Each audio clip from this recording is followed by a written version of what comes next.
Hello everybody, the Nameless Narcissist here once again, a simple man diagnosed with NPD, giving the facts on narcissistic personality disorder and the things that go on in my head. If you like this video, please like, comment, subscribe, but keep in mind, I am no clinician, I can only speak to my own experiences.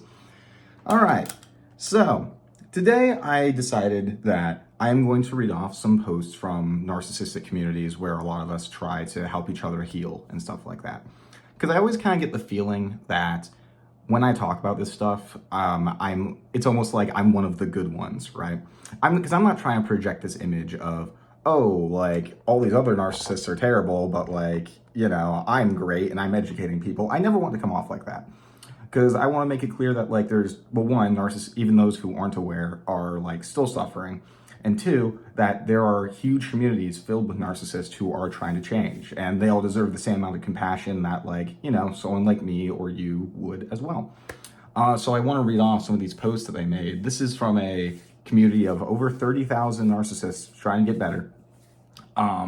Trying to, well, okay, I guess probably not all of them are narcissists, but like the majority of them are, because it's a space specifically for people with NPD. But I'm gonna read off some of these posts that I related to, because I really, I just love reading posts like this, because I'm like, oh my God, yes, somebody said it.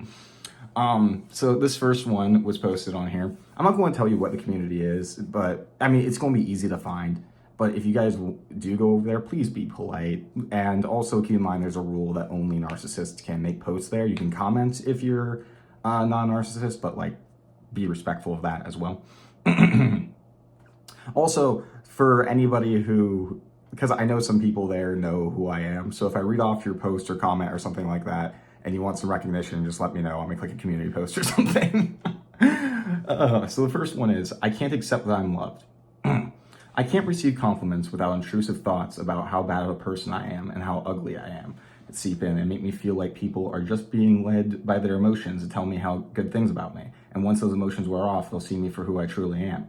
I'm constantly just waiting for everyone to wake up and realize that they're only being nice to me because they're caught up in a moment. I feel most valued in relationships where we are casually just talking about shit. I love when my worth is reliant on the things I do, because then I can be myself without the knowledge that somebody could just sober up and stop caring about me. Holy shit. Oh, okay, so me speaking to personal experience right now, I'm in this constant fear whenever I'm in a romantic relationship that like there's just gonna be a switch that turns and now they don't love me anymore. It's over, everything's done. And I'm so hyper vigilant of that.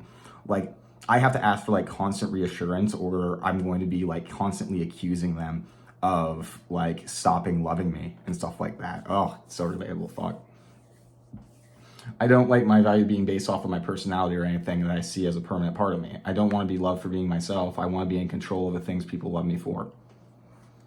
Fuck, that was well said. That was fucking well said. Does anybody else feel a sense of grandiosity about their NPD? It says this poster. I think I've talked about this before, how when I was first diagnosed, I'd go on the internet and be like, oh, I'm a master manipulator, am I? Oh, I can read people like a book. Ooh, people are afraid of me. Because there's a little bit of grandiosity there, a lot of grandiosity when I was first diagnosed. This is somebody that was diagnosed too, though. I mean, I will try to turn literally anything into fuel for my grandiosity, but I noticed when I got diagnosed that I didn't really feel any shame or denial. Instead, I felt great. I sometimes tell people I'm a narcissist just so they feel a little bit threatened by me, because obviously the stereotype is that we are successful master manipulators, popular, powerful, etc. I like to spread awareness too, so we are not just seen as vile abusers, but as soon as it comes to opening up about the shame and insecurity that can come with NPD, I distance myself from the diagnosis again. Oh man, this is like spirit narc. Sorry, Tess. Reflecting on this makes me realize I'm still at the very beginning of my recovery, although I often turn even my recovery into a fuel for grandiosity. Oh, fucking felt that. I'm the most healthy narcissist. I'm the healthiest narcissist there is. Operating under the guise that I am well on my way. How do you all feel about this? Can you relate? Well, I can, Mr. Poster. I for sure can. And a common theme that comes up in these communities is that, like, you know, throwing around and I complain about this too, throwing on the label of narcissist. I'm not going to read this entire post, but you kind of get the gist of it from the title. Guess what? Neurotypicals can be shitty people too. This is from another diagnosed narcissist. Yeah, because like that is an issue, right? I always tell people it's like being an asshole isn't a disorder. Narcissistic personality disorder is a disorder, and sure, we can be assholes, and most of us try to recognize that, but it doesn't inherently make somebody a narcissist just because they're being a shitty person. And this one I just found fascinating because I don't really relate to it because I'm just not really in these circles because I just don't care about politics. But I found it really interesting to hear this guy's complaints about being in leftist spaces as somebody with a narcissistic personality disorder. Your leftism, it's in quotes, your leftism needs to come from a love for people. Or if your leftism doesn't come from a place of empathy, you're doing it wrong, are things I hear all the time in leftist spaces, and it makes me want to sigh and roll my eyes every time, especially after these people advocate for mental illnesses and neurodivergent people. Like, if you are a leftist because you love people, that's 100% awesome, and you should keep doing that. Are you empathetic person? Are you empathetic to everyone and their struggles? Good, I think that's super helpful. But to expect everyone to do it and feel the same way, especially the left, which has many neurodivergent and mentally ill people in it, I hope this doesn't sound bad or anything, but I personally don't need empathy to know that homeless people deserve to eat. I don't need to love people to know that forcing people to carry and birth children is cruel. But I constantly see people saying that you need empathy or you need to love people to be a leftist, and it drives me crazy as somebody who hates people and doesn't have any empathy. /serious. See, again, like, I don't really relate to that one just because I've never really been in those circles, but it's fascinating to hear how, like, some of the cultural associations around these groups can like affect, like, make us feel almost offended because of our NPD. Because personally, I wouldn't really care about that.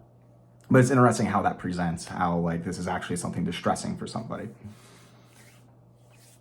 Another post that says, breaking news, your ex being an asshole does not mean they have NPD. Also relatable. And this one I thought was really funny because I've tried to talk about this here and I had a really hard time describing it. But the post was called, does anybody occasionally get shameful flashbacks causing them to viscerally cringe?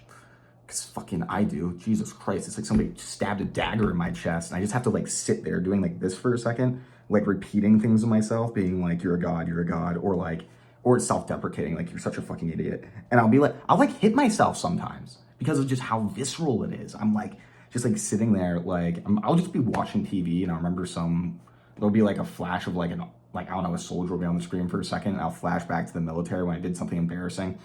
And like, I'll just be like, stupid.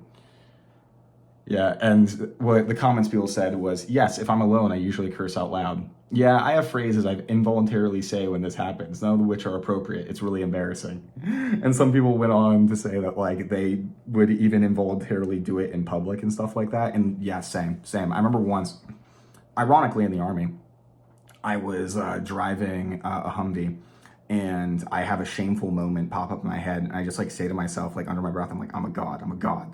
And I didn't even realize I said it out loud and I was like, fuck, I really hope everybody else didn't hear that. That'd be awkward as shit to explain. Here's the last one I'm going to read probably. But yeah, I want to love so badly, but I go insane. I want to have somebody to love so badly, but it's just my inner child screaming for help. If I'm in love, I completely lose myself in the relationship. I want to present myself as the best person ever and start mimicking someone else. And I don't know, I just want to be their puppy, but I go insane. I panic if somebody doesn't reply quickly enough or hangs out with other people too much. That part was relatable.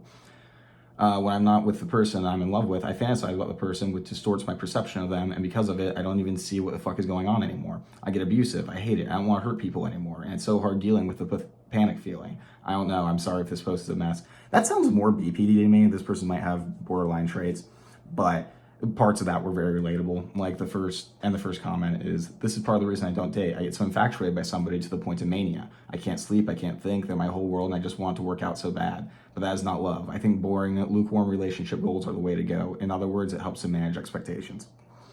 But yeah, that's the sort of content that you kind of see around these communities and stuff. And like, I find it fascinating to go to like support forums for like other mental disorders and just kind of get a look into how they're thinking and feeling and how they're trying to work through their issues, because like it is fascinating. Personality disorders or something else. For this, and again, like if you like, I would encourage people to like look over this community just because I think, you know, you'll learn a lot. Don't be an asshole there, right? Don't be disrespectful. This is a place where narcissists are like trying to heal, which I think everyone should be able to agree is a very positive thing. You know what I mean? I think we can all agree that narcissists need some healing for us and for others. That's for damn sure. But yeah, those are just some of the things that we talk about in those communities, and I hope it was interesting. I don't know, this was kind of a sloppy video. I'm sorry. Why am I getting so insecure? Fuck you guys. I'm going, bye, take your meds.